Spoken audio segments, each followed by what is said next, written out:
Воспитание, что означает alt-мыш, сокращенно alt тормышның нәтижесен, что на русском означает бери плоды жизни. То есть ты пахал всю жизнь как осел или как кто, или как лошадь, чтобы вырастить сына и дочь. Но alt-мыш тебе стукнуло, то есть ты должен что сделать? Аларга тормышның нәтижесен. То есть эти дети должны тебе что делать? Пахать теперь. Теперь ты на них пахал, теперь они на тебя пашут. Принеси, подай. Кто это? Ребенок. Тебе сколько? 60.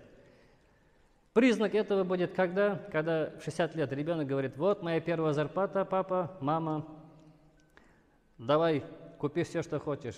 Сынок, это же твоя первая зарплата, купи себе, что хочешь, шоколад, там, мороженое. Нет, вы меня вырастили, вот моя первая зарплата, вот это плоды. Вы меня вот вырастили, вот получай. О, это называется alt-мыш.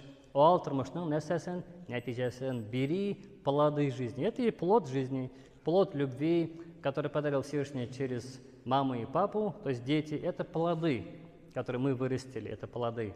Теперь эти плоды должны приносить нам что? Яблоко, груша, если деревья мы выращиваем. Также, если посадили виноград, мы же хотим виноград, да. Если посадили вишню, мы хотим вишню, да. А если мы вырастили детей, мы что хотим? Чтобы они нас оставили где-то и жили своей жизнью? Так не бывает. Поэтому они должны приносить пользу родителям.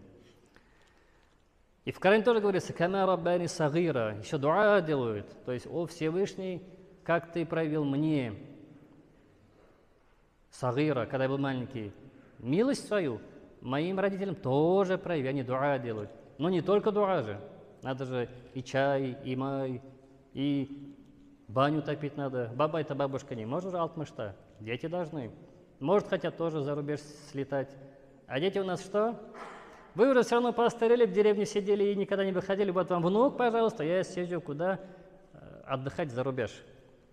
Извини, но в 60 лет человек вышел на пенсию с целью ухаживать за твоими детьми, что ли? Это твои дети. Ты должен за ними ухаживать. Твои родители теперь должны отдыхать. Теперь ты им подарки давай. Они сиди.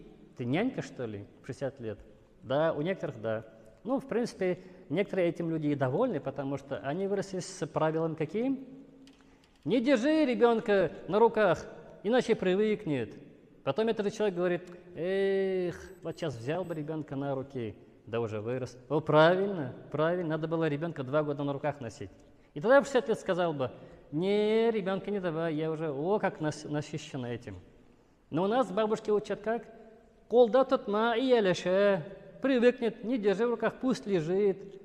Потом сама, вот бы я бы держал в руках. И эта девочка бедная или богатая тоже стала бабушкой и говорит: эх, жалко, я ребенка в руках не держала. Учили меня, чтобы она не привыкла к рукам, всегда в коляске держала. Теперь взял бы на руки, да пацан тоже, ого-го, тяжелый. И дочка уже не та, что попку гладить, уже большая девушка, не могу взять, поднять не могу, тяжелая, говорит бабушка. То есть простой дочь и сын. Вот, поэтому нужно соображать. Ребенок родился, 2 года на руках носи.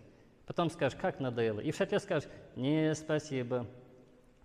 Стакан любви к ребенку носить на руках мне уже полный. Не хочу больше на руках.